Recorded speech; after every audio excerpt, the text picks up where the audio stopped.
నమస్తే, welcome to our channel. నేను సిరి. మనతో పాటు ఉన్నారు బీఆర్ఎస్పీ రాష్ట్ర కార్యదర్శి రాజేష్ గారు. నమస్కారం. నమస్తే అండి. ఇప్పుడు కవిత గారు మరి ఇంకొక పార్టీతో వస్తున్నారు కదా, చెప్పింది కదా పార్టీ పెడుతున్నా, నేను పార్టీతోనే వస్తున్నా. పెట్టిన తర్వాత మాట్లాడదాం. ఎందుకు మీరు భయపడుతున్నారా మరి మాట్లాడడానికి? బీఆర్ఎస్ పార్టీ కేసీఆర్ గారు, కేటీఆర్ గారు భయపడే రక్తం అనుకుంటున్నారు మీరు. ఇప్పుడు జీవన్ రెడ్డి గారు అయితే మీ పార్టీలోకి వచ్చిండ్రు, బహిరంగ సభ ఒకటి ఏర్పాటు చేయాలనుకుంటున్నారు. గాయపడ్డ సింహము గర్జన ఎంత బలంగా ఉంటుందో చూడాలి. ఇప్పుడు రేవంత్ రెడ్డి గారు ఏమంటున్నారంటే ఇంకో 10 సంవత్సరాలైనా నేనే వస్తా, ప్రజలు నాకే ఓటేస్తారు, అసలు కేసీఆర్ అనేటువంటి కన్ననే కనబడాడు. ఒక రైతుని అడగండి, వాళ్ళు వేసుకున్నటువంటి పొలానికి నీళ్లు లేక ట్యాంకర్ల నీళ్లు కొనుక్కొచ్చుకొని పొలాన్ని పారించే పరిస్థితులు కనబడతా ఉన్నాయి తెలంగాణ రాష్ట్రంలో.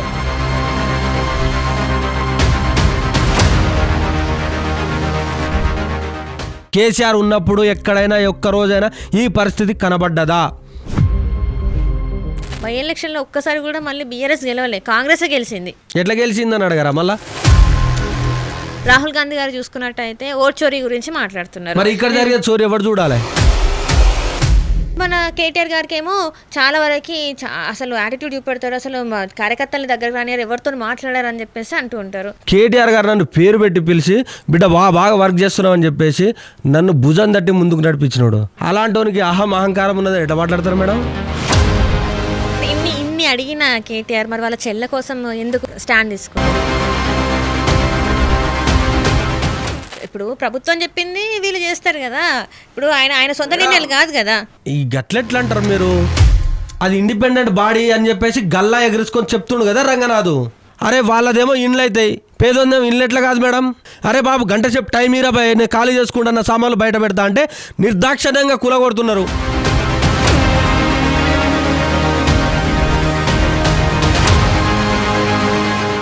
ఇప్పుడు అదే నువ్వు అక్బరుద్దీన్ ఓవైసీ లేకపోతే అసదుద్దీన్ ఓవైసీకి సంబంధించిన బిల్డింగ్ కాడికి నీ బుల్డోజర్ పోయిందనుకో, పొంగులేటి శ్రీనివాసరెడ్డి ఇంటి మీదకి పోయిందాం అనుకో, ఆగిపోతుంది. ఈయనకు ఉద్యోగం పీకేస్తారు వాళ్ళు. గంత భయపడితే నువ్వెందుకు ఉద్యోగం చేస్తావు? అరెస్ట్ అయినా పర్వాలేదు, మేము న్యాయం పక్షాన ఉన్నామని చెప్పేసి మాట్లాడుతున్నారా? లేకపోతే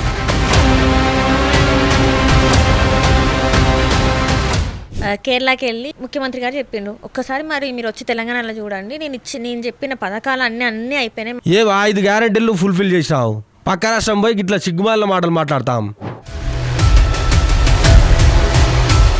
మరి మిమ్మల్ని ఎట్లా నమ్మాలి సార్? భారతదేశం మొత్తంలో ఏడ కూడా లేదు రైతు బంధు పథకం. కాళేశ్వరం ప్రాజెక్ట్ కట్టింది కేసీఆర్, ఉద్యోగాలు ఇచ్చింది కేసీఆర్. నన్ను దొంగ లెక్క చూస్తున్నారు, చెప్పులు ఎత్తుకుపోయేటోళ్ళ లెక్క చూస్తున్నారు నన్ను అని మాట్లాడతాడు ఆయన. రాష్ట్రం ఆర్థికంగా బాగా లేదు, అప్పు పుడతలేదు, ఎవడు ఢిల్లీకి పోతే అపాయింట్మెంట్ కూడా ఇస్తలేడు, వీడు వస్తే చెప్పులు కూడా ఎత్తుకుపోతాడేమో అన్నట్టుగా. నమస్తే, వెల్కమ్ టు అవర్ ఛానల్. నేను సిరి. ప్రస్తుతం తెలంగాణలో రాజకీయ పరిస్థితులు ఎలా ఉన్నాయి అంటే, అధికార పక్షంలో ఉన్న నాయకులు బీఆర్ఎస్ వైపు చూస్తున్నారు. ఎక్కడైనా అంటే ప్రతిపక్షంలో ఉన్న వాళ్ళు అధికార పక్షానికి వెళ్ళాలనుకుంటారు, కానీ ఇక్కడ అంతా రివర్స్లో జరుగుతుంది. చాలా వరకు నాయకులందరూ ప్రతిపక్షం సైడ్ మొగ్గు చూపుతున్నారు. ఈ మధ్యకాలంలో చూసుకున్నట్టయితే మరీ ముఖ్యంగా చెప్పాలంటే జగిత్యాలలో జరిగిన ఇష్యూస్ ఏవైతే ఉన్నాయో వాటికి సంబంధించింది మనం చూసిన తర్వాత జీవన్ రెడ్డి గారు తీసుకున్న నిర్ణయం, నా చూపు బీఆర్ఎస్ వైపే, నేను బీఆర్ఎస్లో చేరుతున్నా అని చెప్పిన తర్వాత రాజకీయంగా పరిణామాలు అయితే చాలా కొత్తగా ఇప్పుడు సంతరించుకుంటున్నాయి. సో దీనికి సంబంధించి మరిన్ని విషయాలు మనకు తెలియజేయడానికి మనతో పాటు ఉన్నారు బీఆర్ఎస్పీ రాష్ట్ర కార్యదర్శి రాజేష్ గారు. నమస్కారం సార్. నమస్తే అండి. ఎట్లున్నారు? ఫైన్ అండి. మంచిగా ఉన్నారా? అంటే అట్నుంచి రాకలు ఎక్కువైపోయినాయి అని చెప్పి సంతోషంగా ఉన్నారా? ఎట్లా? బీఆర్ఎస్ పార్టీ అధికారం కోల్పోయినప్పటి తర్వాత నుంచి కూడా మేము హ్యాపీగానే ఉన్నాము. ఎందుకున్నాము అంటే జనరల్గా మేము ఎక్కడ కూడా డ్రాస్టిక్గా ఓడిపోలే కదా బీఆర్ఎస్ పార్టీ. మాకు 39 స్థానాలు ఇచ్చిర్రు, and at the same time 1.5 ఏదో ఆ రేషియోలోనే మేము ఓడిపోయినాం తప్ప అంత డ్రాస్టిక్గా కాంగ్రెస్ గెలిచినట్టు ఎక్కడ కూడా లేదు. కాబట్టి మేము we are very happy with BRS.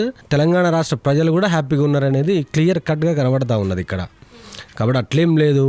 ఇప్పుడున్న పరిస్థితులలో బీఆర్ఎస్ ఇంకా స్ట్రాంగ్ అవుతుంది, జనాలల్లో బీఆర్ఎస్ మీద ఆదరణ పెరుగుతూ ఉన్నది అనే ఉద్దేశంలో భాగంగా ప్రతిపక్ష పార్టీలో ఉన్నోళ్ళు కానీ ఇంకా ఇతరత్ర పార్టీలో ఉన్నోళ్ళు కానీ బీఆర్ఎస్ వైపు మొగ్గు చూపుతూ ఉన్నారు. ఇంకా చాలామంది వచ్చే అవకాశాలు ఉన్నాయి, కానీ ఎక్కడ కూడా కేసీఆర్ గారు గేట్లు తెరిచే ప్రయత్నం చేస్తలేరు. ఎందుకనంటే మా దాంట్లో ఉన్నోళ్ళు స్ట్రాంగ్ కావాలి, మేము ఇంకా బలంగా ఉండాలి అని చెప్పేసి ఉద్దేశంలో భాగంగా ఉన్నారు. నిజంగా మీరు అనుకున్నట్టే మీకు ఇన్ని స్థానాలు ఇచ్చారని అనుకుంటే అంటే మీకు నిజంగా మీ మీద నమ్మకం ఉంటే ఇంకా అంటే మళ్ళీ మూడోసారి కూడా మీరే వచ్చేవాళ్ళు కదా, మరి ఈసారి నమ్మకం కోల్పోయినంటారా? మరి ప్రజలు పెట్టుకున్న నమ్మకాన్ని మీరు నిలబెట్టుకోలేదు అనుకోవచ్చు. మరి ఎందుకు అనుకుంటామండి, వాళ్ళు మేము థర్డ్ టైం రాకపోవడానికి కారణం ఏంది అని అంటే వాళ్ళు అడ్డగోల హామీలు ఇచ్చిర్రు. 6 గ్యారంటీలు అన్నారు, 420 హామీలు అన్నారు, ఇష్టం వచ్చినట్టు హర్రాస్ పాట పాడినట్టు పాడిర్రు తెలంగాణ రాష్ట్రంలో. మార్పు మార్పు మార్పు అని చెప్పేసి అంత పెద్ద దుకాణం పట్టుకొచ్చి చెప్పిళ్ళు. 4,000 రూపాయల పెన్షన్ అన్నారు వాళ్ళు, వికలాంగులకు 6,000 అన్నారు, మహిళలకు 2,500 అన్నారు, తులం బంగారం అన్నారు. ఎట్లా పడితే అట్లా ఇవాళ చూసుకుంటే ఏదైనా ఉన్నదా? తెలంగాణ రాష్ట్ర ప్రజల ముందుకు ఏ ఒక్క సంక్షేమ పథకం కానీ ఏది కూడా ఇప్పుడు వచ్చే పరిస్థితుల్లో లేవు. కాబట్టి అట్లాంటి సంక్షేమ పథకాలు రాకుండా ఉన్న ఈ స్థితి ఎందుకు వచ్చిందంటే మీరు చేసిన అప్పులు రాష్ట్రాన్ని అప్పుల పాలు చేసిండ్రు కాబట్టి ఈరోజు మా దగ్గర అసలు నిధులు లేకుండా అయిపోయినాయి. మొన్ననే చెప్పిండ్రు ముఖ్యమంత్రి గారు. ఏమని చెప్పిండ్రంటే పెళ్ళైనాక పిల్లలు కనాలంటే 9 నెలలు ఖచ్చితంగా పడుతుంది, వెంటనే రావు కదా, అట్లనే పథకాలు ఇవ్వాలన్నా కూడా మరి టైం పడుతుంది అని చెప్పేసి చెప్తున్నారు. మరి అప్పుడేమో గాడిద పనులు తోవిండా లేకపోతే ఇంకేమైనా గుడ్డి గుర్రాల పనులు తోవిండా రేవంత్ రెడ్డి? లేదు అని అంటే ఆయన ఏమైనా గడ్డి వీకిండా? అక్కడ వచ్చిన 100 రోజుల్లోనే అన్నీ అమలు పరుస్తా అని చెప్పేసి ఎందుకు మాట్లాడినావు రేవంత్ రెడ్డి? నువ్వు సిగ్గులేదా నీకు? నువ్వు మనిషి కాదా? శరం ఏదైనా ఉన్నది కదా నీకు? మాట్లాడద్దు ముఖ్యమంత్రిని పట్టుకొని సిగ్గులేదనే అంటే నువ్వు 100% మాట్లాడుతున్నా, నిరుద్యోగుల పక్షాన మాట్లాడాలి కదా నేను. వచ్చిన 100 రోజుల్లోనే 2 లక్షల ఉద్యోగాలు, మొదటి ఏడాదిలోనే 2 లక్షల ఉద్యోగాలు వేస్తా అని చెప్పారు. మరి ఇప్పటి వరకు కూడా 17,000 ఉద్యోగాలే ఇచ్చినామని చెప్పేసి స్వయాన అసెంబ్లీలో వాళ్ళు ఒప్పుకున్నారు కదా. వాళ్ళ మంత్రి గారు లేచి ఒప్పుకున్నారు 17,000 ఉద్యోగాలు ఇచ్చినామని చెప్పేసి. దాదాపు 2.5 సంవత్సరాల కాలం అయిపోయింది. మాకు ఎన్ని ఉద్యోగాలు రావాలి? 2 ఇది 1,000 అంటే 5 లక్షల ఉద్యోగాలు ఇవ్వాలి. మరి ఏడమన్నాయి ఇవ్వాలి కదా. మరి అట్లా మాట్లాడితే ఎట్లా మాట్లాడాలి? ఇట్లా మాట్లాడితే మళ్ళీ హేట్ స్పీచ్ అంటారు వాళ్ళు. హేట్ స్పీచ్ అని చెప్పేసి ఏదో కేసు పెట్టే ప్రయత్నం చేస్తారు కావచ్చు, కానీ 100% మాట్లాడాలి కదా. నువ్వు ఏ స్పీచ్ బిల్లు తీసుకొచ్చినా 100కు 10,000% మాట్లాడతాం మేము. ఇప్పుడు ఏమంటాడు, పెళ్ళైన తర్వాతనే పిల్లలు పుడతారా, లేకపోతే పుట్టిన పిల్లలు ఇమ్మీడియట్గా నడుస్తారా అని మాట్లాడతాను కదా. మరి నీ సిగ్గు శరం ఏమైనా ఉండాలి కదా. మంత్రి శ్రీధర్ బాబు అనేటోడు కూడా అప్పుడు మేనిఫెస్టో రచించిండు. వీడేవాడు మన బట్టి విక్రమార్క అనేటోడు పాదయాత్ర చేసుకుంటూ అందరికీ మీరు దాచిపెట్టుకో కార్డులు మీ ఇంట్లో దాచిపెట్టు, భద్రంగా పెట్టుకోరి, మేము వచ్చిన 100 రోజుల్లోనే అన్ని అమలు పరుస్తామని చెప్పారు. మరి ఈ ఆటికి ఎన్ని 1000 రోజులు దాటిపోయినాయి. 1000 రోజులు దాటినాయి. మరి చేయాలి కదా. అట్లా మాట్లాడితే మళ్ళీ ఇట్లా మాట్లాడతారు అంటారు. 100కు 10,000 మాట్లాడదాం. అంటే ఇదే రకంగా మరి కేసీఆర్ గారిని కానీ కేటీఆర్ గారిని కానీ మాట్లాడితే మీరు ఊరుకుంటారా? కేటీఆర్ గారు కేసీఆర్ గారు ఇప్పుడు అధికారంలో లేరు. వాళ్ళు సరే వాళ్ళు ఏమయ్యారు ఏందనేది తర్వాత సంగతి. అది వాళ్ళు చెయ్యలేదనే కదా నీకు అధికారం అప్పచెప్పింది. జనాన్ని నమ్మిరు కదా నీ మాటలు. మరి ఇంకా వాళ్ళని ఎందుకు అంటాం మేము? అనాల్సిన అవసరం కూడా లేదు కదా. కేసీఆర్ గారి కంటే ఒక్క పని మంచిగా చేసి అను, ఒక్క పని ఇంకొంచెం మంచిగా చెయ్యి. లేకపోతే కేటీఆర్ గారు చేసిన దానికంటే ఐటీ రంగంలో కానీ ఇంకేమైనా డెవలప్మెంట్లో కానీ హైదరాబాద్లో ఇన్ఫ్రాస్ట్రక్చర్ డెవలప్మెంట్లో కానీ కొంచెం మెరుగ్గా పనిచేసే ప్రయత్నం చేయరాదు. లేని పక్షాలు అంటే మాత్రం ఊకుంటాం, తాట తీస్తాం, తోలు తీస్తాం. ఇప్పుడు ఆయన వాళ్ళు ఏం చేస్తలేరంటారా? కాంగ్రెస్ ప్రభుత్వం వచ్చినప్పటి నుంచి ఇంతవరకు ఎట్లాంటివి ఏమీ చేయలేదు. ఎక్కడ ఏం చేసిర్రు మేడం? 2.5 సంవత్సరాల కాలంలో ఒక్క మంచి పని చేయలేదంటారా మీరు? తల్లి మీకు దండం పెడదా. మీరు చూడండి, వాళ్ళు 6 గ్యారంటీలు 420 హామీలు ఇచ్చిర్రు. ఏ ఒక్క మంచి పని చేసినట్టు నిరూపిస్తారా మీరు? నిరూపించలేరు. ఒకటి ఫ్రీ బస్సు పెట్టిళ్ళు. ఆ ఫ్రీ బస్సు వాళ్ళ ద్వారా ఏం జరుగుతుందో మనకి ఎరికే. రైతు బంధు 1 ఎకరానికి రైతు బంధు వేసిర్రు. మిగతాది ఏది దుకాణం లేదు. పెన్షన్లు ప్రతి నెల రావట్లేదు. మరి 4,000 పెంచుతా అన్నాడు, లేదు కదా. మహిళలకు 2,500 ఇస్తా అన్నారు, లేదు కదా. అమ్మాయిలు మీలాంటి చదువుకునే అమ్మాయిలకు స్కూటీలు ఇస్తా అని చెప్పారు కదా, ఇయ్యలే కదా. ఇంకేం చేశారు మేడం? వాళ్ళు ఏం చెయ్యలే. వాళ్ళు చేసిందల్లా ఒకటి ప్రశ్నించినోడు నాలాంటి ప్రశ్నించే నాయకుల మీద, అదేవిధంగా ఎవరైతే గలమెత్తి మాట్లాడుతున్నారో వాళ్ళు చేసిన తప్పుల గురించి, వాళ్ళు ఇచ్చే హామీల గురించి మాట్లాడుతున్నారో వాళ్ళ మీద కేసులు పెడుతున్నారు తప్ప ఇంకేం చెయ్యలే. చేసింది ఏమైనా ఉన్నది అని అంటే రేవంత్ రెడ్డి ఇక్కడ ఉన్న డబ్బులను తీసుకుపోయి ఢిల్లీలో ఇచ్చచ్చుడు తప్ప చేసింది ఏది లేదు. అంటే మీరు ఎట్లా చెప్తారు సార్ అట్లా? మీరు ఢిల్లీలో ఇస్తున్నారు, ఇక్కడ డబ్బులు ఢిల్లీలో ఇస్తున్నారు. 100కు ఆయన చెప్పిండు స్వయాన గాంధీ భవన్లో కూర్చొనే మనం రూపాయి కూడగట్టి రాహుల్ గాంధీకి 1,000 కోట్లు ఇవ్వాలి అని అంటాడు. నీ అయ్య జాగిరా, నీ సొమ్మ. నీకు కావాలంటే జూబ్లీ హిల్స్లో ఉన్న ప్యాలెస్ అమ్మియవా? ఎవరు నువ్వు ఇయ్యనికి? తెలంగాణ రాష్ట్ర సొమ్మును నువ్వు ఇస్తావు. 3,75,000 కోట్ల అప్పు చేసినా అని చెప్పేసి స్వయాన అసెంబ్లీలో ఒప్పుకున్న ఈ రేవంత్ రెడ్డి మరి ఆ డబ్బులు ఏం చేసినవా అంటే లెక్కలేదు. ఒక్క సంక్షేమ పథకమైనా చేసిండా? లేదు. కేసీఆర్ గారు ఇచ్చినటువంటి సంక్షేమ పథకాలను కంటిన్యూ చేస్తుండా? లేదు. మరి ఏం చేసినావు నువ్వు? 3,75,000 కోట్ల రూపాయలు అప్పు చేసినా అని స్వయాన రేవంత్ రెడ్డి అసెంబ్లీలో బుక్కు పట్టుకొని మాట్లాడిండు. మాట్లాడి మరి ఏం చేసిండు? మీ కళ్ళ ముందు కనబడతానే, నా కళ్ళ ముందు కనబడతాయి, తెలంగాణ రాష్ట్ర కళ్ళ ముందు అయితే కనబడతలేవు. మరి ఆ పైసలు ఎటు పోయినాయి? ఢిల్లీకి పోయినాయని నేను అనుకుంటాం. 10,000% వాళ్ళు చేసే పని అది కదా. దాదాపు 70 సార్లు ఢిల్లీకి పోయినావు నువ్వు. ఏం చేసినావు? ఢిల్లీకి పోయి రూపాయి తీసుకొచ్చినావు. దేనికి పోయినావు? పోయినప్పుడల్లా నీ రాహుల్ గాంధీ కాడికి పోయి కాళ్ళు మొక్కి వానికి పైసలు ఇస్తాను తప్ప ఇంకేది లేదు. అంటే మొన్న మీరు అసెంబ్లీ సెషన్స్ జరిగినప్పుడు అంటే జాబ్ క్యాలెండర్ చెప్పారు, బట్టి విక్రమార్క గారు చెప్పిండు ఎవ్రీ ఇయర్ మేము జాబ్ క్యాలెండర్ని రిలీజ్ చేస్తామని చెప్పారు. ఇప్పటికీ ఇన్నిసార్లు అసెంబ్లీ సెషన్స్ జరిగినాయి, ఒక్కసారి కూడా మీరు ఎందుకు దాని మీద మాట్లాడట్లేదు? మరి మాట్లాడేది ఏకైక ఆర్గనైజేషన్ బీఆర్ఎస్వి తెలంగాణ రాష్ట్రంలో. ఇప్పటికీ కొట్టి చూడండి, అసెంబ్లీ ముట్టడి చేసింది మా బీఆర్ఎస్వి, నేనే. ఆ గోడల కంచెలు ఎక్కినాం. ఇంకేం చేస్తాం వీళ్ళను? రేపటి రోజున వీళ్ళు ఇంకా వాటిని నెరవేర్చకపోతే ఇళ్ళల్లోకి పోతాం, వాళ్ళ ఇళ్ళ మీదకి దాడులు కూడా చేస్తాం. ఏం తమాషనా? 30 లక్షల మంది నిరుద్యోగులు ఇవ్వాలా? వాళ్ళు రక్త బొట్టు, వాళ్ళ చెమట బొట్టును మొత్తం దార పోసి నీకు ఇవాళ గద్దెనెక్కిస్తే ఏం చేస్తారు? గాడిదిరా కొడుకులు వీళ్ళు. వాళ్ళు అనవసరంగా వచ్చి రోడ్ల మీదకి వచ్చి ధర్నాలు చేస్తారు అని మాట్లాడుతున్నారు, వాళ్ళని హేళన చేసినట్టు మాట్లాడుతున్నారు. మేడం మీకు ఒకటి చెప్తా వినండి, తెలంగాణ రాష్ట్రంలో ఒక ఇప్పపు సారా గురించి చర్చ జరిగింది అసెంబ్లీలో. కానీ నా యొక్క నిరుద్యోగ సోదరులు పడుతున్న అవమానం గురించి కానీ, మా నిరుద్యోగ సోదరులు పడుతున్న ఇబ్బందుల గురించి కానీ, వాళ్ళ జాబుల గురించి కానీ, నోటిఫికేషన్ గురించి కానీ ఒక్కసారి 5 నిమిషాలు మాట్లాడరే వాళ్ళు. ఏం మేమంటే పట్టదా? ఊరు వాడ గడప గడప తిరిగిరు కదా వాళ్ళు నీకోసం. మార్పు అంటున్నారు. వీళ్ళు అధికారంలోకి వస్తే మన బతుకులు మారుతాయని చెప్పేసి రైతన్న దగ్గరికి పోయారు, కార్మికుల దగ్గరికి పోయారు, మహిళల దగ్గరికి పోయారు, కర్షకుల దగ్గరికి పోయారు, యువకుల దగ్గరికి పోయారు, ముసలోళ్ళ కాడికి పోయారు. పోయి అడిగి వాళ్ళ కాళ్ళు మొక్కిరు. వాళ్ళు కాళ్ళు పట్టుకున్నారు. వాళ్ళని ఏ విధంగా ఒక ఇంట్లో 20 నిమిషాలు కూర్చున్నారు. ఎక్స్ప్లెయిన్ చేసి ఇవాళ నిన్ను గద్దెనెక్కి కూర్చోబెట్టుకుంటే నువ్వు ఏం చేస్తున్నావు?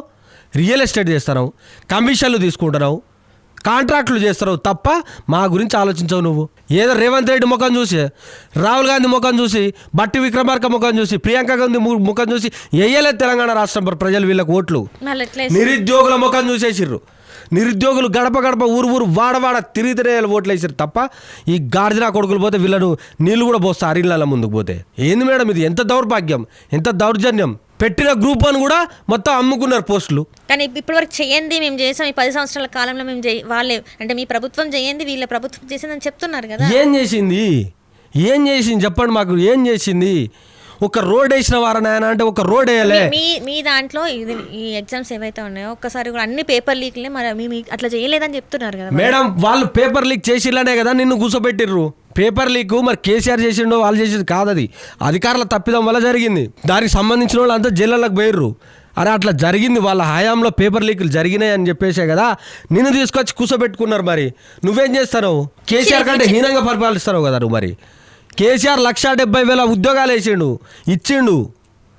కేసీఆర్ ఇచ్చినట్టు ఉద్యోగాల నియామక పత్రాలు ఇచ్చి నేను ఇచ్చినాను మాట్లాడతాడు రేవంత్ రెడ్డి. అంటే ఏది అసలు చెప్పుకోవడానికి ఒక్కటి కూడా లేదంటారు? చెప్పుకోవడానికి ఒక్కటి కూడా లేదు. వాళ్ళు చెప్పుకోవడానికి ఒక్కటి కూడా లేదండి. నన్నే కాదు, ఈ తెలంగాణ రాష్ట్రంలో కాంగ్రెస్ నాయకుని తీసుకొచ్చి మీరు అడిగినా కూడా, ఇక్కడ కూర్చోబెట్టి అడిగినా కూడా కేటీఆర్ గారిని, కేసీఆర్ గారిని తిడతారు తప్ప వాళ్ళు నేను ఇది చేసినా అని చెప్పేంత ధైర్యం లేదు వాళ్ళకు.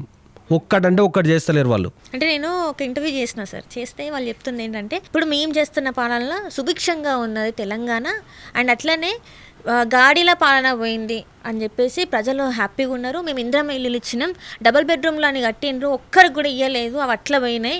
మేమే ఇప్పుడు ఇందిరమ్మ ఇల్లులు కట్టేసి మేము ఇస్తున్నాం, చాలా సంతోషంగా ఉన్నారు, రైతులు కూడా చాలా సంతోషంగా ఉన్నారు అని చెప్తున్నారు. మరి ఎక్కడ ఇప్పుడు చెప్పు తీసుకొని కొడతారు వాళ్ళను.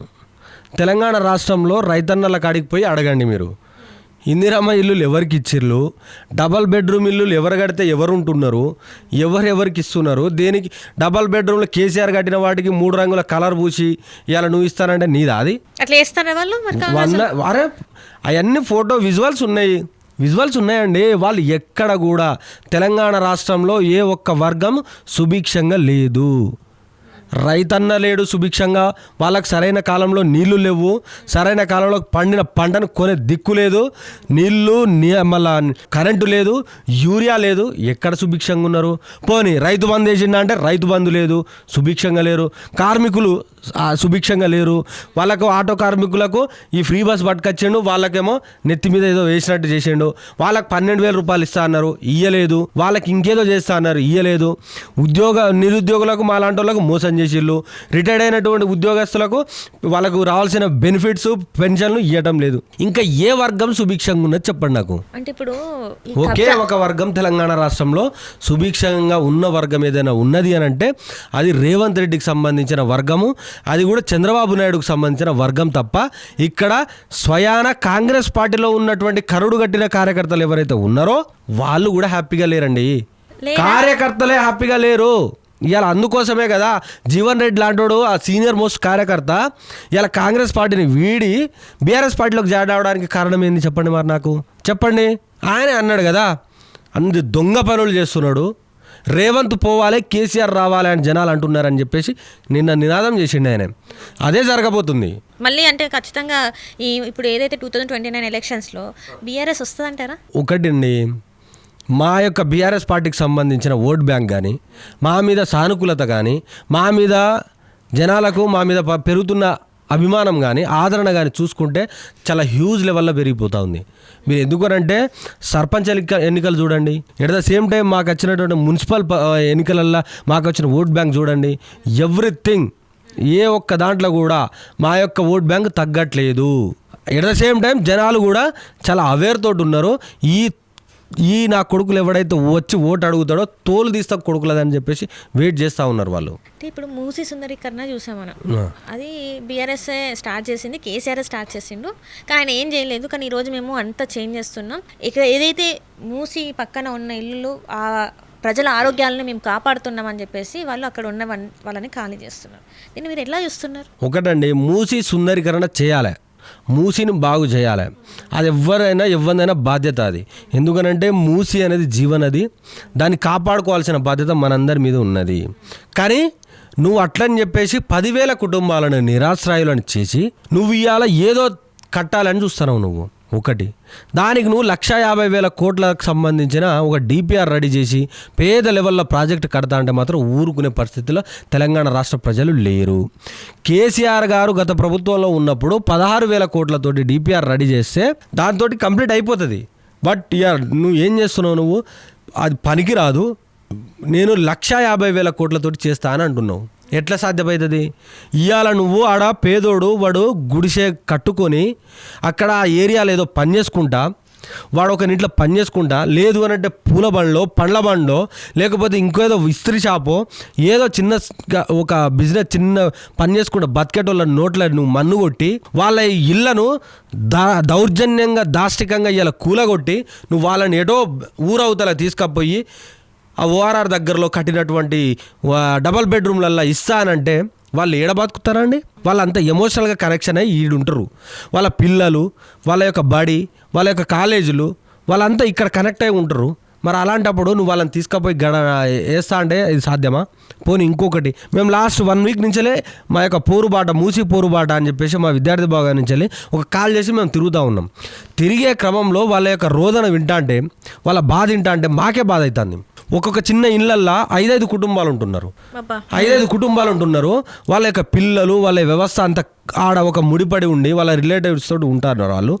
నువ్వు ఒక ఇల్లు సేమ్ మిగతా 4 ఎడిపోవాలి, వాళ్ళు 4 ఎడికి పోవాలి. ఆ క్లారిటీ ఉన్నదా? లేదు. అడ్డగోలుగా నేను వచ్చి నేను దౌర్జన్యంగా కొట్టేస్తా ఇది చేస్తా అని అంటే ఊకుంటారు అనుకుంటా. ఒకటండి, బఫర్ జోన్ ఉన్నది, వీళ్ళు బఫర్లో ఉన్నారు, వీళ్ళని గూల కొడతామని మాట్లాడుతున్నారు వీళ్ళు. ఇప్పుడు ఆ ఇళ్ళను గూల కొడతావు నువ్వు కడతా అనుకుంటున్న హైరైజ్ బిల్డింగ్లు ఏవైతే ఉన్నాయో అవి కూడా బఫర్ జోన్లోనే ఉంటాయిగా. అది ఎవరు క్వశ్చన్ చేస్తలేరు కదా. బఫర్ జోను మరి నా పేదోనింటికి బఫర్ జోన్ అయినప్పుడు నువ్వు రేవంత్ రెడ్డి కడతా అనుకున్నటువంటి అపార్ట్మెంట్లకు ఎందుకు బఫర్ జోన్ ఉండదు? అక్కడ స్కూల్ కడతా అన్నారు కదా. ఇప్పుడు ఏదైతే వాళ్ళు పవర్ పాయింట్ ప్రజెంటేషన్ ఇచ్చిందో అది స్కూల్ కడతాన్నా మేము. మేడము 54 కిలోమీటర్ల మేర కడతారట. స్కూల్ అంటే 54 కిలోమీటర్ల మేర కట్టరు కదా. షాపింగ్ మాల్లు కడతా అంటాడు, సినిమా థియేటర్లు కడతా అంటాడు, లేకపోతే పబ్బులు కడతా అంటుండు, క్లబ్బులు కడతా అంటుండు, రాత్రిపూట భాగవతాలు ఆడుకోవడానికి డ్యాన్సులు వేయడానికి. ఏంది తమాషనా? ఏం చేద్దాం అనుకుంటున్నావు నువ్వు? అరే నాయనా, నువ్వు ఉన్న ఎస్టీపీలను బాగు చేయి, ఈ ఉన్న ఎస్టీపులు సివరేజ్ ట్రీట్మెంట్ ప్లాంట్లు ఏవైతే ఉన్నాయో వాటి బాగు చేసి కంటిన్యూ చేస్తే నీళ్లు మంచిగా దాంట్లోకి వస్తాయి. At the same time Kondapochamma Sagar నుంచి వెళ్ళి డైరెక్ట్గా నీళ్లు హిమాయత్ సాగర్, ఉస్మాన్ సాగర్లకు ఇడిచిపెడితే దాంట్లో నుంచి మంచి నీళ్ళు కిందికి పోతాయి అని చెప్పేసి కేసీఆర్ గారు ఒక ప్లాన్ క్రియేట్ చేసి పెడితే కేసీఆర్ గారు తయారు చేసినటువంటి 1100 కోట్లను తీసుకుపోయి డైరెక్ట్ 7,000 కోట్లకు పెంచండి ఆయన. అంటే ఇప్పుడు 1,50,000 కోట్లకు సంబంధించిన ప్రాజెక్టు నేను కడతా అని అంటున్నాడు. 10,000 కుటుంబాలు ఆడ నేను మొత్తాన్ని వాళ్ళని ఛిద్రం చేస్తా అంటున్నాడు. ఒక్క కుటుంబానికి నువ్వు 1,000 రూపాయలు ఇచ్చినా కూడా, ఒక్క కుటుంబానికి 1 కోటి రూపాయలు ఇచ్చినా కూడా 10,000 కోట్లు అయితే మరి ఇవ్వచ్చు కదా. ఆలోచించండి, 1,50,000 కోట్లకు సంబంధించిన ప్రాజెక్ట్ అన్నావు, 10,000 కుటుంబాలను నేను తీసేస్తా అని అంటున్నావు. మరి ఒక్కొక్క కుటుంబానికి 1 కోటి రూపాయలు ఇవ్వయి 10,000 కోట్లు అవుతాయి కదా. 1,40,000 కోట్లు నువ్వు చేద్దు తర్వాత కానీ ఫస్ట్ అయితే వీళ్ళకి కోటి రూపాయలు ఇస్తారా? వాడు ఇయ్యడాట, వాడు డబల్ బెడ్రూమ్ ఇస్తాడట. ఏంద్రా భయ్ నువ్వు ఇచ్చేది? మరి వీళ్ళు ఈఎంఐలు ఇవన్నీ లోన్లు తీసుకొని ఉన్నారు.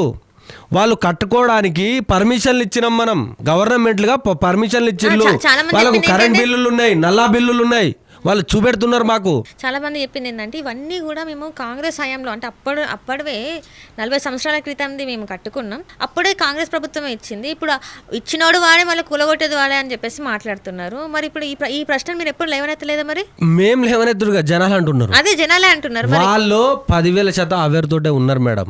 ఇఫ్ ఒక్కవేళ ఆడ బుల్డోజర్ పోతే మాత్రం అది తగలబడిపోతుంది. కానీ ఇవాళ చూస్తే అమీన్పూర్ మనం చూసాం కదా, ఎంత ఘోరంగా పొద్దున్న 6:30 నుంచి వెళ్ళే వాళ్ళు వచ్చేసినారు. ఏం వారం మేడం? శనివారం స్టార్ట్ అవుతుంది అంతే. శని ఆదివారాలలో చేస్తారు వాళ్ళు. వాళ్ళ పని స్టే ఉన్నా కూడా ఎట్లా మరి చేస్తారు? వాళ్ళ ప్రభుత్వం అట్లా తలగబడ్డది, దానికి రంగనాథ్ అట్లా తయారయ్యిండు. ఏం చేస్తాము? రంగనాథ్ అనేటోడు కాంగ్రెస్ కండువ కప్పుకున్న కార్యకర్త లెక్క పనిచేస్తా ఉన్నాడు. నీకు అసదుద్దీన్ ఓవైసీ మన అక్బరుద్దీన్ ఓవైసీకి సంబంధించిన సల్కం చెరువులో ఫాతిమా కాలేజ్ అనేది నడిబొడ్డున మధ్యలో ఉన్నది. దాన్ని గూలడ కొట్టడానికి నీకు శాత కాదు, నువ్వు మనిషివి కాదు. అక్కడ పేద విద్యార్థులు వినండి నేను చెప్పేది వినండి. అకాడమిక్ ఇయర్ ఎప్పుడో పోయింది, అప్పుడు కూడా ఖాళీ చేయొచ్చు. అది రెంటెడ్ బిల్డింగ్లో పెట్టుకోవచ్చు. పోయి పిల్లలకు ఏమవుతుంది? ఒక రెంటెడ్ బిల్డింగ్ పేదది తీసుకొని ఎక్కడొక్కడ రెంటెడ్ బిల్డింగ్ తీసుకుంటే దాంట్లోకి షిఫ్ట్ చేయలేమా మనం? పేద విద్యార్థులకు ఎట్లయితుంది? రెంటెడ్ బిల్డింగ్ తీసుకొని షిఫ్ట్ చేయాలి. నీకేమో అక్బరుద్దీన్ ఓవైసీ, అసదుద్దీన్ ఓవైసీకి సంబంధించిన కాలేజు నీకు కూలగొట్టడానికి ధైర్యం లేదు. పట్నం మహేందర్ రెడ్డి అనేటోనికి ఇల్లు కూలగొట్టడానికి నీకు ధైర్యం లేదు. అదేవిధంగా తిరుపతి రెడ్డి అనేటోడు మన రేవంత్ రెడ్డికి సంబంధించిన అన్న, ఆయన బఫర్ జోన్ FTLలో ఇల్లు కట్టుకొని ఉన్నాడు. ఆయనది కూలగొట్టడానికి నీకు రాదు ధైర్యం. మంత్రి వివేక్ ది కూలగొట్టడానికి నీకు రాదు. పొంగులేటి శ్రీనివాసరెడ్డిది కూలగొట్టడానికి నీకు రాదు. కానీ నీకు ఏమొస్తుంది? పేదోడి మీద ప్రతాపం చూపెడుతున్నారు రంగనాథ్. ఇప్పుడు ప్రభుత్వం చెప్పింది వీళ్ళు చేస్తారు కదా. ఇప్పుడు ఆయన సొంత కాదు కదా. ఈ గట్లెట్లా అంటారు మీరు? అది ఇండిపెండెంట్ బాడీ అని చెప్పేసి గల్లా ఎగరేసుకొని చెప్తుండు కదా రంగనాథ్. నేనే దీనికి హెడ్, నా మీద బాస్ ఎవడు లేడనని మాట్లాడతాడు ఆయన. ఎందుకు గిట్లా లుచ్చా పనులు చేసుడు? ఏం తమాషనా చెప్పండి, మీరు ఆలోచించండి. అరే వాళ్ళదేమో ఇండ్లు అవుతాయి, పేదోందేమో ఇండ్లు ఎట్లా కాదు మేడం? పేదోంది ఎట్లా ఇల్లు కాదు? అరే బాబు గంట సేపు టైం ఇరాబాయ్, నేను ఖాళీ చేసుకుంటున్న సామాన్లు బయట పెడతా అంటే నిర్దాక్షిణ్యంగా కూలగొడుతున్నారు. పాపం దాకదా? భయపడుతున్నారా మరి వాళ్ళు? అట్లా ఇప్పుడు ఇన్ని చేస్తున్నారు, వాళ్ళకి నిజంగానే అది పాపం తగులుతుంది, లేకపోతే రేపటి రోజున మాకు ఓట్లు పడవు అని చెప్పేసి వాళ్ళకి ఏమైనా భయం ఉందా? అయ్యో అదంతా వాళ్ళు చూసుకోవాలండి, వాళ్ళు చూసుకోవాలి. మనం ఏం చేస్తాము? కనీసం సోయి ఉండాలి కదా. ఆ స్థానంలో నేను ఉంటే ఎట్లా అనేది వాళ్ళు ఆలోచించుకోవాలి, ఆత్మవిమర్శ చేసుకోవాలి. రాత్రి పడుకునేటప్పుడైనా నేను ఏం పని చేస్తున్నా అని చెప్పేసి రంగనాథ్ గారు ఒక్క 5 నిమిషాలు ఆలోచించాలి కదా. పేదోని మీదకి నేను ఎందుకు పంపిస్తున్నా? పెద్దోడు ఉన్నాడు కదా. అరే నడి బొడ్డున ఆదిత్య బిల్డర్స్ కడుతున్నాడు మేడం. మూసి నడి బొడ్డున పెద్ద కాంప్లెక్స్ కడుతున్నాడు. అయితే ఇప్పుడు ఇల్లు కూలగొట్టిన వాళ్ళ ప్రజలందరూ వాళ్ళ దగ్గర నుంచి పర్సంటేజ్లు తీసుకుంటారు వీళ్ళు, వాళ్ళ దగ్గర నుంచి కమిషన్లు తీసుకుంటారు వీళ్ళు. ఇప్పుడు అదే నువ్వు అక్బరుద్దీన్ ఓవైసీ లేకపోతే అసదుద్దీన్ ఓవైసీకి సంబంధించిన బిల్డింగ్ కాడికి నీ బుల్డోజర్ పోయిందనుకో, ఈయనకు సంబంధించిన ఉద్యోగం ఊస్ట్ అవుతుంది. పొంగులేటి శ్రీనివాసరెడ్డి ఇంటి మీదకి పోయిందనుకో ఆగిపోతుంది, ఈయనకు ఉద్యోగం పీకేస్తారు వాళ్ళు. గంత భయపడితే నువ్వెందుకు ఉద్యోగం చేస్తావు? ఒక్కటి కూలగొట్టి చూపెట్టాలి దమ్ముంటే. రంగనాథ్ అనేట ఆయనకు దమ్ము ధైర్యం ఉంటే మేము పాలాభిషేకం చేస్తాం ఉస్మానియా యూనివర్సిటీ నడిబొడ్డు మీద. లేదా హీరో నాగార్జున గారిది ఫస్ట్ కూలగొట్టింది ఆ పెద్ద సెలబ్రిటీదే కదా మేడం. అది ఫస్ట్ కూలగొట్టిన ఓకే అప్రిషియేషన్ చేసినాం కదా, మేము అప్రిషియేట్ చేసినాం. తర్వాత అంటున్నాం మేము ఇప్పుడు చేస్తున్న పని ఏంది? నీకు దమ్ము ధైర్యం ఏమైనా ఉంటే సల్కం చెరువులో ఉన్నటువంటి అక్బరుద్దీన్ ఓవైసీ, అసదుద్దీన్ ఓవైసీకి సంబంధించిన ఫాతిమా కాలేజ్ కూలగొట్టు. FTLలో ఉన్నటువంటి తిరుపతి రెడ్డి ఇల్లు కూలగొట్టు, మహేందర్ రెడ్డిది ఆ పక్కనే మన ఉస్మాన్ సాగర్ పక్కకే ఉన్నది ఆనుకొని, దాన్ని కూలగొట్టు, వివేక్ది కూలగొట్టు. మేము ఉస్మానియా యూనివర్సిటీ ఆర్ట్స్ కాలేజ్ ముందు రంగనాథ్కి పాలాభిషేకం చేస్తాం. దమ్ముందా, ధైర్యం ఉందా? పేదోళ్ళ పక్షాన్ని ఎవరు లేరని చెప్పేసి వాళ్ళ మీదకి పోతున్నావు. నీ ఇంటికి నా ఇల్లు నుంచి నీ ఇంటికి ఎంత దూరమో నీ ఇల్లు నుంచి నా ఇంటికి అంతే దూరం మేడం. రోజు ఇవాళ నీది కావచ్చు, రేపటి రోజున మాకు వస్తుంది. సమాధానం ఏమని చెప్తావు రంగనాథ్? ఏమని చెప్తావు? మనం మనుషులమే కదా, పశువులం కాదు కదా, అడవి జంతువులం కాదు కదా, మానవత్వం ఉన్నది కదా, దేవుడు అనేటోడు ఉన్నాడు కదా. ఆలోచించు రంగనాథ్. ఎందుకు ఇంత పైశాచికత్వం? ఎందుకు కేసులు పెడతారు కావచ్చు, ఇంకా ఇట్లా మాట్లాడినందుకు మా మీద కేసులు పెడతారు కావచ్చు. నిజాయితీగానే మాట్లాడుతున్నాం కదా, ఏమైనా తప్పు మాట్లాడినామా?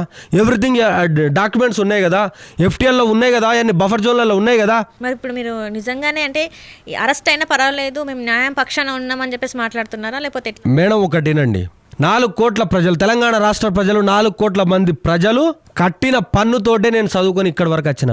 వాళ్ళు కట్టే పన్నుతోటే చదువుకొని నేను ఉస్మానియా యూనివర్సిటీలో PG చేసిన, PhD చేసిన. నేను వాళ్ళ తరపున మాట్లాడకపోతే ఈ జన్మకు సార్థకత ఉండదు. ఈ జన్మలో నన్ను ఎవడు క్షమించలేడు. కాబట్టి నేను మాట్లాడాలి, తప్పక మాట్లాడాలి. ఎవడు మాట్లాడాడో తర్వాత విషయం, కానీ నేనైతే మాట్లాడాలి కదా. మాట్లాడకపోతే ఎట్లా? సో అయితే ఇప్పుడు ఈ 2.5 సంవత్సరాల కాలంలో ఎవరికి ఇష్టం వచ్చినట్టు వాళ్ళు చేసేస్తున్నారు. అది అధికారులే కావచ్చు, ఆఫీసర్లే కావచ్చు, ఎవరైనా అంటే రాజకీయ నాయకులే కావచ్చు, ఆఫీసర్లైనా వాళ్ళ ఇష్ట రీతిన దోచుకోవడానికే చేస్తున్నారు ఇదంతా అంటారా? మరి 100% అంతే కదా, 100% అంటున్నా కదా. అంటే ఇక్కడ నాదర్దూల్ మీకు ఐడియా ఉంటుంది, అక్కడ 300 ఎకరాల భూమికి చుట్టూ మొత్తం బ్లూ షీట్లు వేసేసి వాళ్ళని రైతుల్ని వ్యవసాయం చేసుకోనివ్వకుండా అడ్డుపడ్డారు. అక్కడ బౌన్సర్లను పెట్టి మరి అక్కడ వాళ్ళని చిత్రహింసలు పెడుతున్నారు, మహిళలను అయితే ఫోటోలు తీస్తున్నారు అని చెప్పేసి చాలా వరకు న్యూస్లో వస్తుంది. అది కూడా ఏంటంటే సోషల్ మీడియాలో వస్తుంది కానీ మెయిన్ శాటిలైట్ మీడియాలో దీన్ని ఎవ్వరూ చూపెట్టట్లేదు. ఎందుకంటారు మరి? మేడం దాని హిస్టరీ చెప్తాను మీకు. అసలు జనరల్గా ల్యాండ్ వచ్చేసి గవర్నమెంట్ ల్యాండ్, అసైన్డ్ భూమి. కానీ వాళ్ళు చెప్తున్నారు నేను చెప్పేదేనండి, అసైన్డ్ భూమి.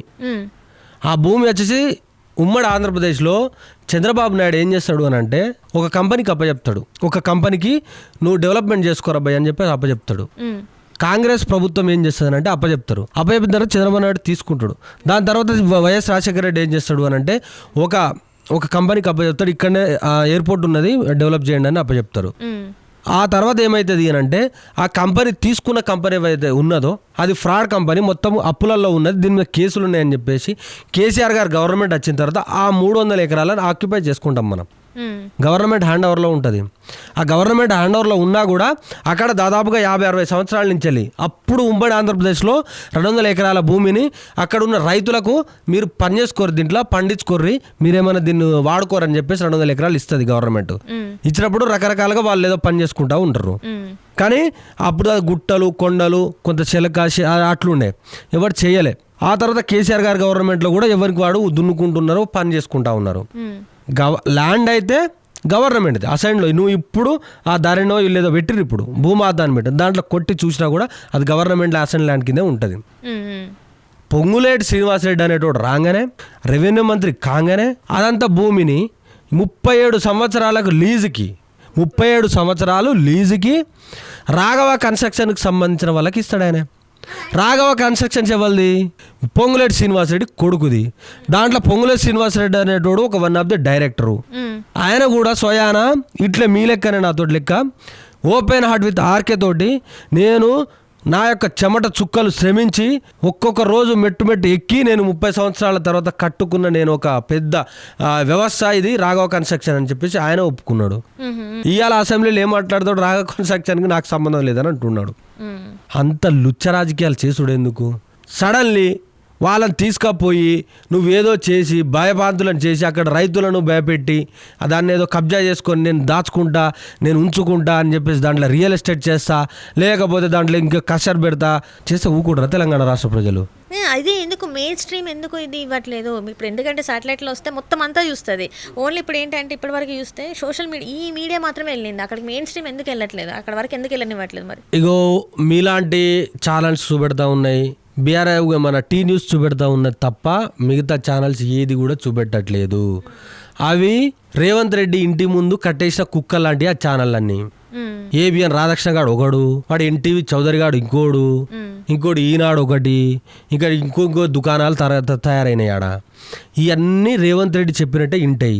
అవన్నీ ఎవరికి సంబంధించినవి? మళ్ళీ చంద్రబాబు నాయుడుకి సంబంధించినవి. చంద్రబాబు నాయుడుకు రేవంత్ రెడ్డికి ఏం సంబంధం అనేది అందరికీ జగమెరిగిన సత్యము. కాబట్టి అవి ఏవి మాట్లాడవయి, అవి ఏవి వాటికి ఏం కనబడవు, వాళ్ళకి ఏం కనబడవు. వాళ్ళు ఏం చేస్తారు అని అంటే రంకులు అంటగట్టడం తప్ప వేరే పని చేయరు వాళ్ళు. చూత్యా ఛానళ్ళు తయారైనాయి. అంటే మీరు మొత్తం మీ వర్డ్స్ అని ఎట్లా అంటే ఫ్రస్ట్రేషన్ కాదండి, ఏంటండి పేదోడు ఆర్తనాదాలు కనబడాలి కదా, పేదోడు ఆర్తనాదాలు కనబడాలి కదా. పెద్దోడు నీకు ఒక ₹1 పడేస్తే, కుక్కకు బిస్కెట్ వేసినట్టు ₹1 పడేస్తే నువ్వు తలకాయ ఊపితే నీ ఛానల్ ఎట్లయితుంది? కనీసం నీకు జర్నలిజం ఎథిక్స్ ఉండాలి కదా. అవి కూడా మెయింటైన్ చేయకుండా నువ్వు ఇయ్యాలా వాళ్ళ కాళ్ళ కింద ఒక చెప్పులు లెక్క కుక్కల లెక్క వ్యవహరిస్తే ఎంత దారుణం అండి అది, ఎంత దారుణం చెప్పండి. ఇదా ప్రజాస్వామ్యం అంటే? కాంగ్రెస్ గవర్నమెంట్ వచ్చిన తర్వాత ఏడో గ్యారంటీ ప్రజాస్వామ్యం అని చెప్పారు. కానీ ఏం నడుస్తుంది తెలంగాణ రాష్ట్రంలో? ఏ ఒక్కటైనా మీరు అమీన్పూర్లో జరిగిందని ఘటన చెప్తున్నారు. సోషల్ మీడియాలో తప్ప ఏ ఒక్క మెయిన్ స్ట్రీమ్ మీడియాలో కనబడదా అది? చెప్పండి మీరు, కనబడదా? అడుగుతున్నా ఏంటి మరి, ఎందుకు ఈ సమస్య ఏంటి? ఎందుకు మరి మెయిన్ స్ట్రీమ్ భయపడుతుందా? మీడియానే భయపడుతుందా? మరి భయపడరు వాళ్ళు భయపడరు. వాళ్ళ కమిషన్లు కావాలి, వాళ్ళ కాంట్రాక్టులు కావాలి, వాళ్ళు డబ్బులు కావాలి, రేవంత్ రెడ్డి వేసే కుక్క బిస్కెట్లు కావాలి తప్ప వేరేది ఏది ఉండదు. డబ్బుల కోసం వీళ్ళు 100% గదే చేస్తున్నారు కదా మేడం. 100% ఏదొక్కటి కనబడదా వీళ్ళకు? జర్నలిజం రబ్బాయి, నీది చేసేది ఏంది? నువ్వు journalism 4th pillar of democracy అంటాం దాన్ని. ఏం మాట్లాడుతావు? ఏం చేస్తున్నారు వీళ్ళు? ఒక్కటంటే ఒక్కటి కూడా, ఒక్క ఇష్యూ కూడా బయటకు తెచ్చిన దాఖలాలు కనబడ్డాయా? మీరు నమ్మరండి. ఒకానొక కాలంలో ఒక పత్రికలో ఒక పేజ్, ఒక చిన్న ఒక బ్యానర్ ఐటమ్ వస్తే ఆ బ్యానర్ ఐటమ్ చూసి మంత్రి పదవి నుండి రిజైన్ చేసిన దాఖలాలు ఉన్నాయండి. ఆ జర్నలిజం పోయి ఇవాళ ఏం జర్నలిజం వచ్చింది? పొద్దున్న లేస్తే ఈ ప్రభుత్వాలకు మసాజులు చేసే జర్నలిజము, లేకపోతే ఈ ప్రభుత్వాలకు హెడేక్ వస్తే హెడ్ మసాజులు, కాళ్ళు వస్తే కాళ్ళకు మసాజులు, బాడీని వస్తే బాడీ మసాజ్ చేసే జర్నలిజం. గీదా ఇంత నీచమైన జర్నలిజం ఏడైనా చూస్తున్నామా అండి తెలంగాణ రాష్ట్రంలో? ఏ ఒక్క వర్గం గురించి అయినా మాట్లాడే దాఖలాలు ఉన్నాయా? ఒక్క 10 నిమిషాలు డిబేట్ చేసే, డిస్కషన్ చేసే దాఖలాలు కనబడుతున్నాయా? ఒక్క కనీసం స్టోరీ చేసే దాఖలాలు కనబడుతున్నాయా తెలంగాణ రాష్ట్రంలో? ఏం తమాషానా? ఇంకెన్ని రోజులకి ఇట్లాంటి లత్కొర్ జీవితాలు బాబా గడుపుతారు భయ్? ఎందుకు? ఉన్న రోజులైనా కొంచెం మంచి ప్రజల పక్షాన నిలబడండి. అంటే ఇప్పుడు మీరు ఏమంటారు? వాళ్ళు చేసే పాలన, ఇప్పుడు రేవంత్ రెడ్డి గారు ఏమంటారంటే ఇంకో 10 సంవత్సరాలైనా నేనే వస్తా, ప్రజలు నాకే ఓటేస్తారు, అసలు కేసీఆర్ అనేటువంటి కన్ననే కనబడాడు, ఎందుకంటే ఇప్పుడు చూస్తుంది వాళ్ళే చెప్తున్నారా అంటున్నారు. మరి ఇంకో 10 సంవత్సరాలు అంత గ్యారంటీగా చెప్తున్నాడంటే ఏం లేనిదే చెప్తారా సార్? మీరు చెప్పండి. ఒక నాయకుడు 10 సంవత్సరాలు నేనే ఉంటాను అంత గట్టి చెప్తున్నాడు. మేకపోతు గాంభీర్యం అండి అది. మేకపోతు గాంభీర్యం తప్ప వేరేది ఏది లేదు. మీకు సంబంధించిన కెమెరా, మీకు సంబంధించిన మైక్ మీరే వెళ్ళండి, గ్రౌండ్లో వెళ్ళండి, నా పాలకృతి కాన్సెన్సీకి వెళ్ళండి, మా దేవర్పుల మండలానికి వెళ్ళండి, పక్కనే ఉన్నటువంటి విలేజ్కి వెళ్ళండి, అక్కడికి పోయి అడగండి, ఒక రైతుని అడగండి. ఇవాళ నీళ్లు లేక వాళ్ళు వేసుకున్నటువంటి పొలానికి నీళ్లు లేక ట్యాంకర్ల నీళ్లు కొనుక్కొచ్చుకొని పొలాన్ని పారించే పరిస్థితులు కనబడతా ఉన్నాయి తెలంగాణ రాష్ట్రంలో. కేసీఆర్ ఉన్నప్పుడు ఎక్కడైనా ఒక్క రోజైనా ఈ పరిస్థితి కనబడ్డదా? ఒకానొక టైంలో కాంగ్రెస్ గవర్నమెంట్లో ఉన్నప్పుడు కందులు వేసుకునేది, పెసర్లు వేసుకునేది, మినుములు వేసుకునేది, పత్తి వేసుకునేది. అలాంటి స్థితి నుంచి వెళ్ళి నీళ్ళు వచ్చినాయి, కేసీఆర్ నీళ్ళు తీసుకొచ్చిండు అని చెప్పేసి మొత్తం దిగదోలి, మొత్తం శెలకను మొత్తం చదును చేసి పొలాలుగా చేసుకొని పొలాలు పండించుకున్న నా తెలంగాణ రాష్ట్రంలో మళ్ళీ ఇవాళ నెర్రలు బారిన నేలలు కనబడుతున్నాయి, బీటలు బారిన మళ్ళు కనబడుతున్నాయి తప్ప ఏమని ఉన్నదా మేడం తెలంగాణలో? చెప్పండి మీరు. ఎక్కడండి ఏమున్నది? ఎట్లా వస్తాడు నీకు 10 సంవత్సరాలు? రాజ్యమా ఇది? నీదేమైనా రాజరికమా? తెలంగాణ రాష్ట్రంలో ప్రజలే అంతిమ నిర్ణేతలు కదా. నీకు ఓట్లేస్తే నువ్వు కూర్చుంటావు, దించాలని కూడా దించుతారు కదా. మొన్న చెప్పిండు కదా, మన కేరళకి వెళ్ళి మన ముఖ్యమంత్రి గారు చెప్పిండు, ఒక్కసారి మరి మీరు వచ్చి తెలంగాణలో చూడండి, నేను చెప్పిన పథకాలు అన్నీ అయిపోయినాయి. ఇప్పుడు మీరు ఓటేస్తే, మీరు పినరాయి విజయన్కి ఓటేస్తే మోదీకి ఓటేసినట్టే మాకు వెయ్యండి, ఒకసారి వచ్చి చూడండి, మీకు అర్థమవుతుంది మా కాంగ్రెస్ పాలన ఎట్లుంటుంది అని చెప్పిండు కదా. అంత ధైర్యంగా పక్క రాష్ట్రానికి వెళ్ళి చెప్తున్నారు. పక్క రాష్ట్రం పోయే చెప్తాడు.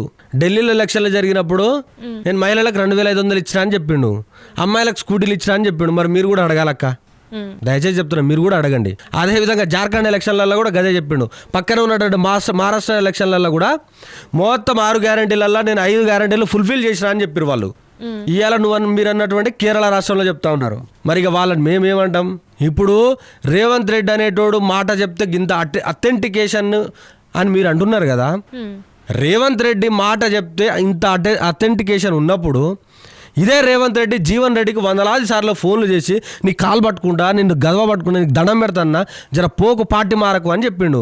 కానీ ఆయన యొక్క మాటను ఎందుకు గౌరవించలే ఆయన? చెప్పిండు, అడిగినరా అని ఎంతమంది అడిగిర్రు? ఎంతమంది అడగడం వేరు, సీఎం గారు అడగడం వేరు కదా. శ్రీధర్ బాబు ఆడ ఇంటికి పోయి ఫోన్లు చేపించారు కదా ఆయనకు. మళ్ళీ మీరు ఇన్నారా అని అంటారు. మళ్ళీ మీరు నాకు మళ్ళీ క్వశ్చన్ అడుగుతారు. మీరు ఫోన్లు మాట్లాడిచ్చారు కదా, దండం పెడతాను నీకు దండం పెడతానని అని చెప్పేసి బతలాడినా కూడా ఆయననే జీవన్ రెడ్డి లాంటి కరుడు కట్టిన కాంగ్రెస్ వాదే వీని ఈ లుచ్చగాని నమ్మద్దు, వీడు స్టూపిడ్ ఫెలో, వీడు అంతా ఉత్తదే కదా చంద్రబాబు నాయుడు పెట్టిడు అని చెప్పేసి ఆయనే నమ్మకుండా బయటకు వచ్చారు. తెలంగాణ రాష్ట్ర ప్రజలు విఘ్నులు కాదా?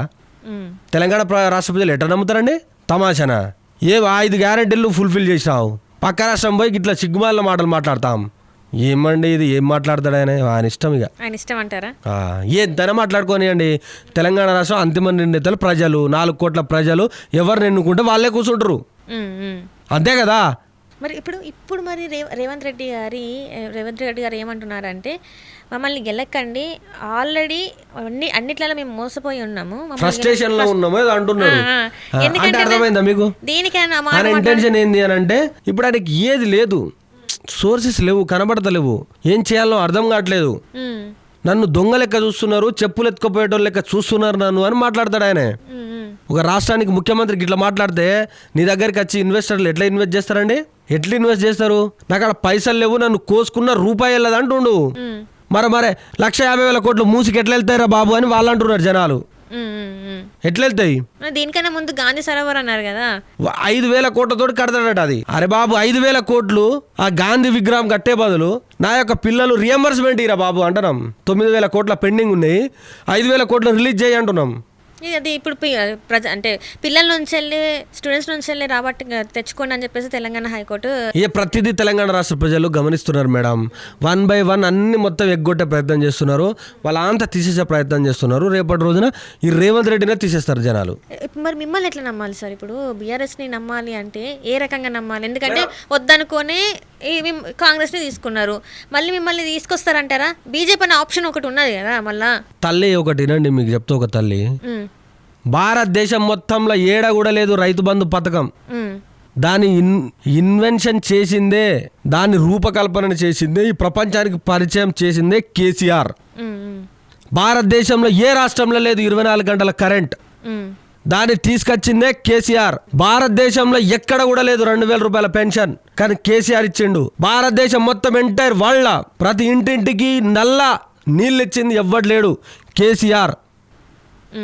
దానికోసం కాళేశ్వరం ప్రాజెక్ట్ కట్టింది కేసీఆర్, ఉద్యోగాలు ఇచ్చింది కేసీఆర్. 10,000% ఇవన్నీ అబ్జర్వ్ చేస్తారు, మళ్ళీ కేసీఆర్ రావాలని అంటున్నారు. ఎట్లా నమ్మాలంటారేంది మేడం మీరు? ఇవన్నీ చేసిండు కదా కేసీఆర్, సాధ్యమైనవి కదా. రేపటి రోజున ఇంకా కొత్త సంక్షేమ పథకాలు ఇస్తాం చూడండి మీరు. అంటే ఇక్కడ ఏంటంటే బై ఎలక్షన్స్ వచ్చింది, బై ఎలక్షన్లో ఒక్కసారి కూడా మళ్ళీ బీఆర్ఎస్ గెలవలే, కాంగ్రెస్ గెలిచింది. ఎట్లా గెలిచిందని అడగరా? మళ్ళా కాంగ్రెస్ గెలిచిందని చూస్తున్నారు మీరు, ఎట్లా గెలిచిందని అడగరా? అంటే ఎట్లా గెలిచిండ్రు? ఎన్నికలలో ఏం జరిగిందో తెలియదా? తెలంగాణ రాష్ట్ర ప్రజలకు తెలియదా? జూబ్లీ హిల్స్ ప్రజలకు తెలియదా అండి? చీరలు పంపిళ్ళు, మీ కుట్టు మిషన్లు ఇచ్చిళ్ళు, వాళ్ళు డబ్బులు ఇచ్చిళ్ళు. అదేవిధంగా ఒకటే ఫంక్షన్ హాల్లో దాదాపుగా 5,000 మందిని పడుకోబెట్టి తెల్లారి తీసుకుపోయి ఓట్లేపిచ్చిళ్ళు. 13-14 సంవత్సరాల అమ్మాయిలు, చిన్న చిన్న అమ్మాయిలతోటి ఓట్లేపిచ్చిళ్ళు.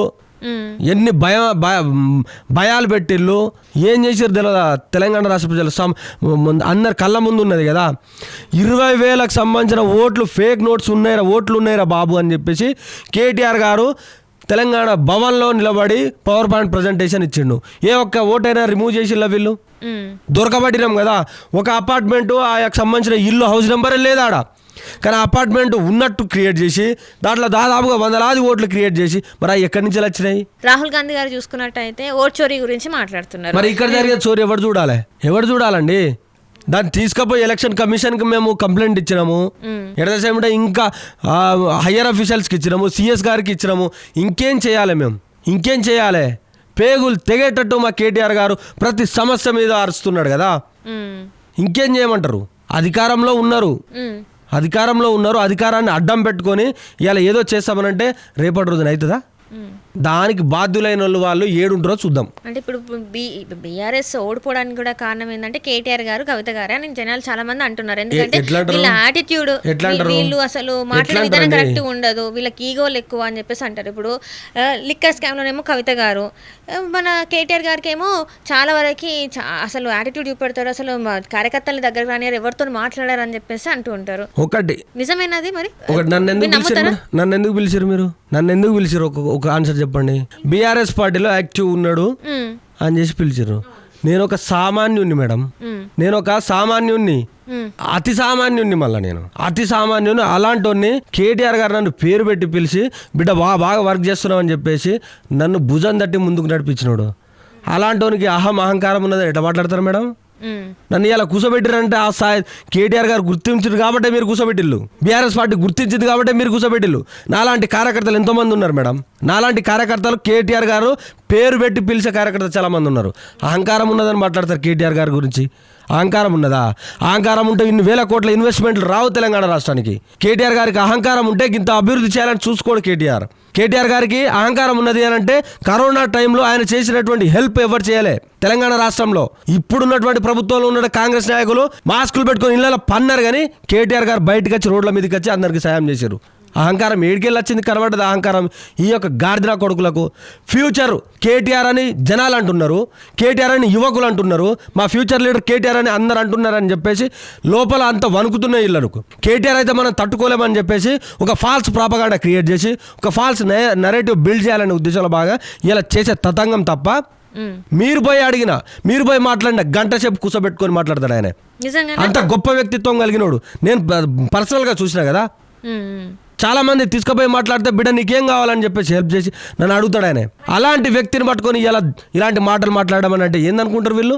రేపటి రోజున మాకు ఎవడైనా పోటీ ఉన్నాడు అని అంటే ఈ తెలంగాణ రాష్ట్రంలో కేటీఆర్ పోటీ అని చెప్పేసి వాళ్ళు అబ్జర్వ్ చేసిళ్ళు. వాళ్ళు అంత బలమైన నాయకుడు కేటీఆర్ అని చెప్పేసి వాళ్ళు గ్రహించారు. కాబట్టి కేటీఆర్ని ఒక ఎమోషనల్ డ్యామేజ్ చేయాలి, లేకపోతే ఆయనని ఇంకో రకంగా డ్యామేజ్ చేయాలనే ఒక ప్రాపగాండా, ఒక నెరేటివ్లో భాగమే ఇవాళ అహంకారం అహం అని మాట్లాడుతున్నారు.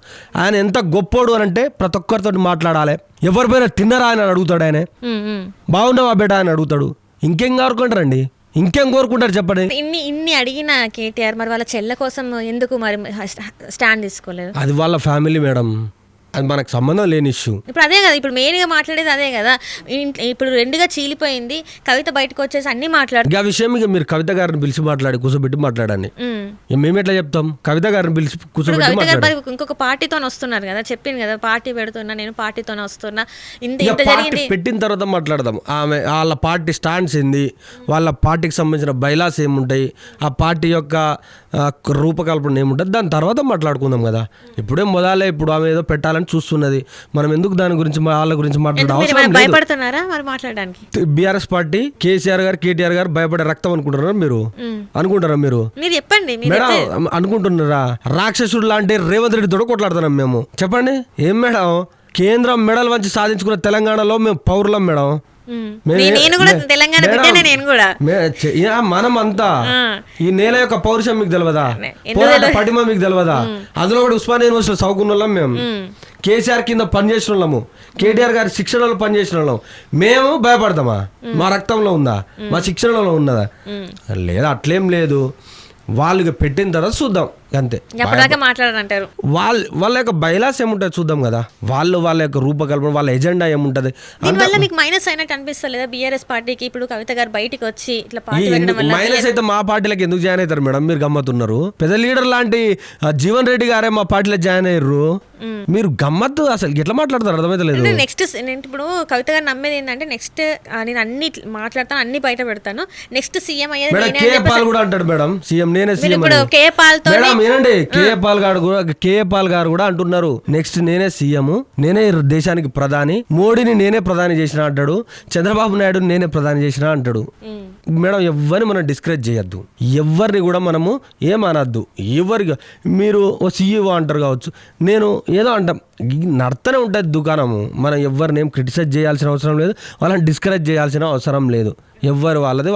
ఇప్పుడు జీవన్ రెడ్డి గారు అయితే మీ పార్టీలోకి వచ్చిండ్రు. పార్టీలోకి వచ్చిన తర్వాత బహిరంగ సభ ఒకటి ఏర్పాటు చేయాలనుకుంటున్నారు 20 తారీఖున. గాయపడ్డ సింహము గర్జన ఎంత బలంగా ఉంటుందో చూడాలి. ఇప్పుడు ఇప్పుడు జీవన్ రెడ్డి అనేట ఆయన గాయపడ్డ సింహం, అది కాంగ్రెస్లో గాయపడ్డ సింహం. ఆ గాయపడ్డ సింహం యొక్క గర్జన చూడాల్సిన అవసరం మనకున్నది. ఉన్నదంటారు. రైట్. ఇప్పుడు జీవన్ రెడ్డి గారు వచ్చిన తర్వాత మీ పార్టీలో ఏమన్నా కొత్త రకమైన ఏమన్నా తీసుకొస్తున్నారా? మీ కార్యాచరణ ఏమైనా చేంజ్ అయ్యే అవకాశం ఉందంటారా మరి? ఇప్పుడు మా కార్యాచరణ ఒకటే, తెలంగాణ రాష్ట్ర ప్రజల తరపున కొట్లాడాలి. వీళ్ళు ఇచ్చినటువంటి హామీల మీదనే మాట్లాడాలి, వీళ్ళు ఇచ్చినట్టు గ్యారంటీల మీదనే మాట్లాడాలి. తెలంగాణ రాష్ట్రంలో వీళ్ళు చేస్తున్న అరాచకాల మీద మేము కొట్లాడాలి. మేము ప్రతిపక్ష పార్టీగా చేయాల్సిన రోలే అది మాది. రైట్. 100కు 10,000% ఒక బలానికి ఇంకో బలం తోడైతే ఇంకా గట్టి పంచు కడతాం కదా. అందులో భాగంగా ఒక్కొక్కరు యాడ్ అవుతా అంటారు. ఆ సినిమా వేరే ఉంటుంది నెక్స్ట్ ఇక. రైట్ అండి. థ్యాంక్ యూ సో మచ్ అండి, మీ విలువైన సమయాన్ని మా కోసం కేటాయించినందుకు. థ్యాంక్ యూ అండి, థ్యాంక్ యూ సో మచ్.